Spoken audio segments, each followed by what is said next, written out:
Powered by the Montana Television Network. This is the 10 o'clock news on Q2, Montana's news leader.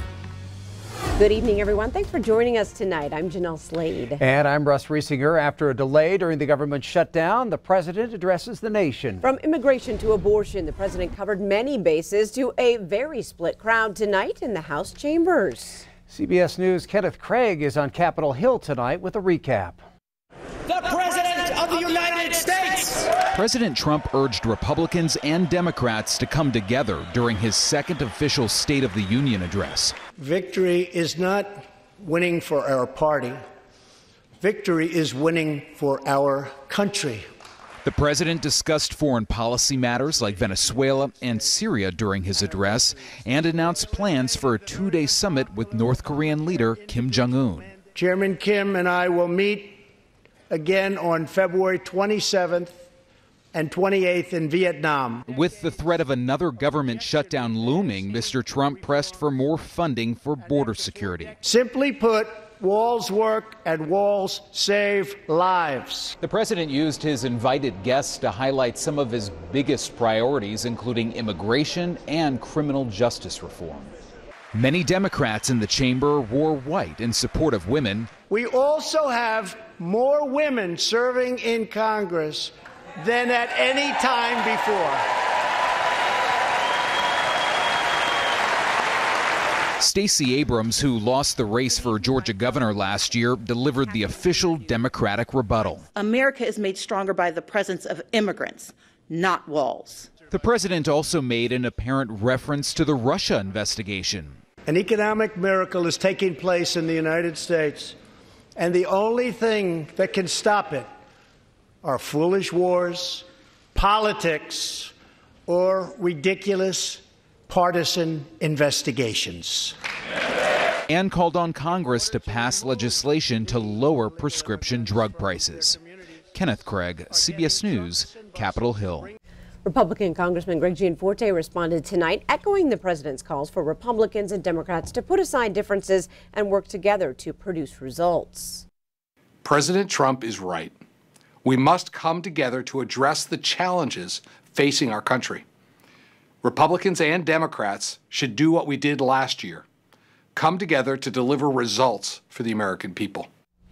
Senator Steve Daines reacting to tonight's speech on Twitter, saying, "I commend Donald Trump for his leadership in putting U.S. ag first and will continue to work to reduce barriers to trade." Senator Jon Tester also weighed in, stating he will always work with the president when it's right for Montana, but will also hold him accountable when necessary.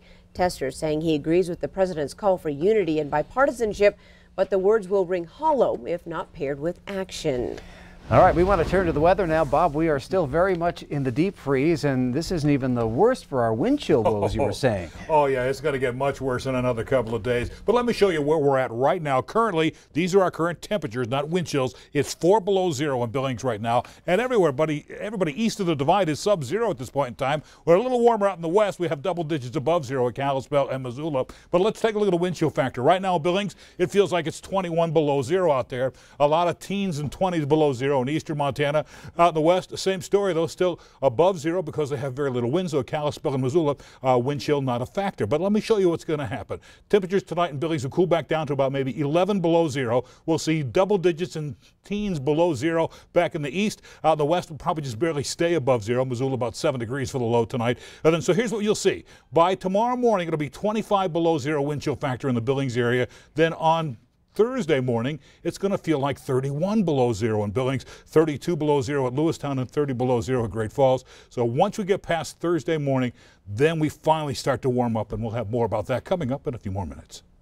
All right. Thank you, Bob. Well, this brutal cold forcing many schools to change schedules or even close tomorrow. Northern Cheyenne Head Start and Wyola schools are closed. St. Labray and St. Charles Mission have a 2-hour delay. And prior schools will start at 11 o'clock tomorrow morning. You can find the latest closures on KTVQ.com. Well, these cold temperatures are tough on your body, but they can also be tough on your vehicle. Q2 Samantha Sullivan has some advice for what can keep your engine. When it gets really below about 20 degrees is when we start seeing a big increase in issues related to how your engine starts and runs. With temperatures staying below zero right now, it doesn't take long to run into car troubles. There's a few things we always like to remind people of. The first one is to get your battery tested and make sure that it has enough capacity in it to get your car started when it's really cold out. Jared McDermott, who owns LP Anderson, says if your battery is more than 4 or 5 years old, it may just need to be replaced. Even if it does test okay, a lot of times when it's 20 below zero, it's still not going to get your car started. Coolant levels are also important because coolant helps your car's heat system to work properly. It's a good idea to keep at least a half a tank of fuel in your car in the wintertime, and that reduces that condensation that can build up, causing ice crystals in the fuel line. Last but not least, always check tire pressure because the last thing you want to be doing is changing a flat in this weather. In Billings, Samantha Sullivan, MTN News. Thanks so much, Sammy. Now, McDermott also says looking into a block heater may be a good idea for some folks. He says keeping your car plugged in overnight not only makes it easier to start in the morning, but it can help reduce some of the wear and tear on your engine. Montana law enforcement are taken by surprise by a dangerous cyberbully trend that is making its way across the nation, and it has hit Montana. Tonight, police are calling on parents to talk to their kids about it. 12-year-old Lockwood child is the latest target of the Momo challenge. It traps children in a game, asking them to do violent tasks or else loved ones are threatened.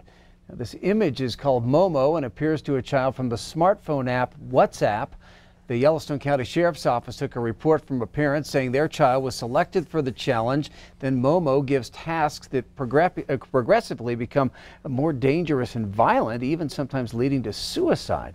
The Sheriff's Office says this is a call to all parents to know who their child is talking to online. But as a parent, they're your kid. You need to be in their business. You need to be looking at their phones.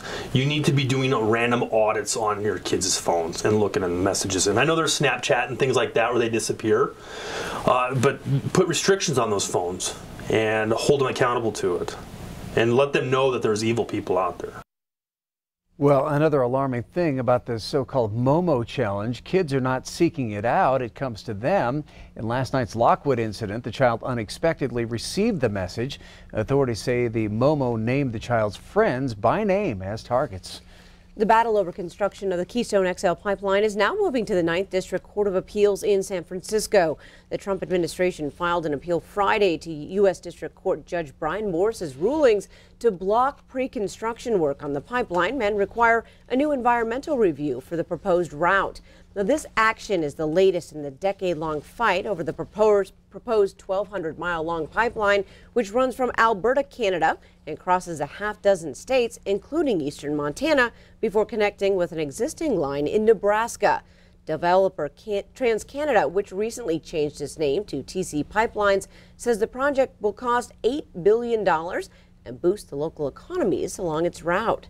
Billings-based Northern Plains Resource Council and other environmental groups sued to block construction. Written arguments are expected at the 9th District in April. A bill that would allow microbrewery tap rooms in Montana to close 2 hours later at 10 p.m. instead of 8 ran into some stiff opposition today. Montana craft brewers came out in force for that change. They said another 2 hours will help the booming industry keep growing and appeal to more tourists in the spring and summer months. Farmers who grow malt barley and hops also testified for the bill, which is sponsored by Democratic State Representative Dave Fern of Whitefish. The Montana tavern and restaurant owners are strongly opposed, saying if brewers want to sell more beer on retail, they should have to get a retail license. John Iverson of the Montana Tavern Association told the House Business and Labor Committee that beer consumption in Montana is growing only slightly. He says tap rooms are asking to expand operations by different rules to take business away from bars. The House committee will act later on that bill. Coming up next on tonight's 10 o'clock news, a cancer diagnosis changes everything, but St. Jude is looking to change cancer. Find out how you can help make a difference for Montana kids. And in sports, Colstrip's basketball guys laying perfection on the line tonight at Huntley Project. Scott shows us if the Colts are still unbeaten. You're watching MTN News with Jeanelle Slade and Russ Riesinger. Storm Tracker weather with Bob McGuire. And sports with Scott Breen. This is the 10 o'clock news on Q2, Montana's news leader.